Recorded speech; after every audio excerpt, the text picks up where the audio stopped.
एक पंडित जी और वेश्या की कहानी। किसे मिला स्वर्ग। एक पंडित जी के घर के सामने एक वेश्या रहती थी।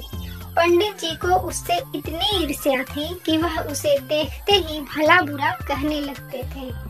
वह वेश्या पंडित जी की बातों का कभी बुरा नहीं मानती थी। वह कहती थी कि मैं अपना कर्म कर रही हूँ और वह अपना कर्म कर रहे हैं। एक रोज पंडित जी भजन कर रहे थे और खिड़की खुली थी। वेश्या का नियम था कि जब भी पंडित जी भजन करते तो वेश्या अपने खिड़की पर आ जाती। पंडित जी ने खिड़की की तरफ देखा तो वेश्या खड़ी थी। पंडित जी ने वेश्या को गाली देना शुरू कर दी। वेश्या ने कहा, पंडित जी आप भजन कर रहे हैं और भजन के मध्य ही मुझे गालियां दे रहे हैं, यह उचित नहीं है। पंडित जी क्रोध से तमतमा उठे और बोले, नीच, तू खुद तो नीच कर्म करती है और मुझे उपदेश देती है। तुझे देखते ही मुझे तुझसे घिन आती है। और सुन, जब भी मैं तुझे देखता हूँ तेरे द्वारा किए गए नीच कार्यों का ज्ञान मेरे मन में आता है और मेरा मन भजन से हटकर संसार की तरफ जाने लगता है। तभी वेश्या ने कहा, पंडित जी यदि जाने अनजाने में कोई भूल हुई होगी तो माफ करिएगा, परंतु मुझे इतना बताइए कि जब मुझे संसार के लोग इतना भला बुरा कहते हैं, मुझे गालियाँ देते हैं, तब भी मैं अपने कर्म से पीछे नहीं हटती, मेरा मन नहीं भटकता, तो मुझे देखने मात्र से आपका मन कैसे भटक जाता है। अब इस पर पंडित जी बड़े क्रोधित हुए और बोले, नीच कर्म करती है और मुझे ही उपदेश देती है। जब भगवान के समक्ष जाएगी तब पता चलेगा तुझे। ये कहकर पंडित जी ने अपनी खिड़की बंद कर देते हैं। समय व्यतीत होता रहता है। दोनों वृद्धावस्था में पहुंच जाते हैं। संयोगवश दोनों का प्राण एक ही दिन निकल जाता है। अब दोनों यमराज के पास पहुंचते हैं। पंडित जी अपने अभिमान में रहते हैं कि मैं एक प्रकांड पंडित हूँ, मैंने नित्य वेदों और मंत्रों का जाप किया है, मैं तो स्वर्ग में ही जाऊंगा। तब यमराज पंडित जी के अच्छे और बुरे कर्मों का हिसाब लगाते हैं।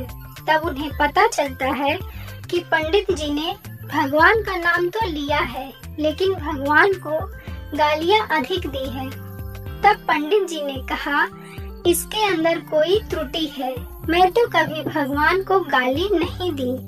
तब यमराज कहते हैं, तुम आसन तो लगाते थे, भगवान की पूजा भी करते थे, तभी भगवान आके बैठ जाते थे, लेकिन बीच में तुम्हें या तो वेश्या दिख जाती थी या तो वेश्या का स्मरण हो जाता था, तो तुम गालियां देने लगते थे और वो गाली भगवान को अर्पण हो जाता था।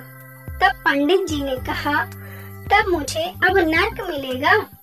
तब यमराज ने कहा, नहीं, तुम अब भी स्वर्ग के अधिकारी हो। पंडित जी ने कहा, कैसे? तो यमराज बोले, यह वेश्या पिछले जन्म में भगवान की भक्त थी और यह एक ऋषि की आश्रम में रहती थी, परंतु भावीवश इसका मन आश्रम के संतों की ओर आकर्षित हो गया।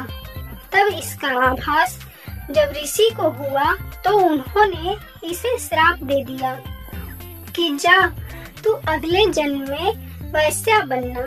तब वेश्या को अपने मन के विकारों का पश्चाताप हुआ और इसने ऋषि से क्षमा याचना की और ऋषि से मोक्ष के उपाय की याचना करने लगी। तो ऋषि ने कहा, श्राप तो तुम्हें भोगना पड़ेगा, परंतु जहाँ तुम रहोगी वहाँ तुम्हें रोज वेदों और मंत्रों का उच्चारण सुनने को मिलेगा, जिससे तुम्हारा मोक्ष हो जाएगा। अतः इस प्रकार पंडित जी द्वारा किए गए पाठ को यह वेश्या सुनती थी और सुनने के बाद भगवान से प्रार्थना करती थी कि हे भगवान, इन पंडित जी के द्वारा इतना सुंदर भजन सुनने को मिल रहा, अतः इनका सदैव कल्याण करना। अब यमराज ने कहा, तुम्हारे कर्मों के अनुसार तुम्हें नर्क मिलना था, परंतु तुम्हारे लिए की गई प्रार्थना से तुम्हें स्वर्ग प्राप्त हो रहा है और इस वेश्या को मोक्ष की प्राप्ति होती है। अतः इस कहानी से यही सीख मिलती है कि तुम्हारा जो कर्म है उसे नियम से करो और साथ में जब भी समय मिले भगवान का भजन कर लिया करो। बस इसी से तुम्हारा उद्धार हो जाएगा। और एक चीज का हमेशा ध्यान दो कि कभी भी किसी के साथ तुम बुरा मत करो। ये सबसे बड़ा भगवान का पूजा है।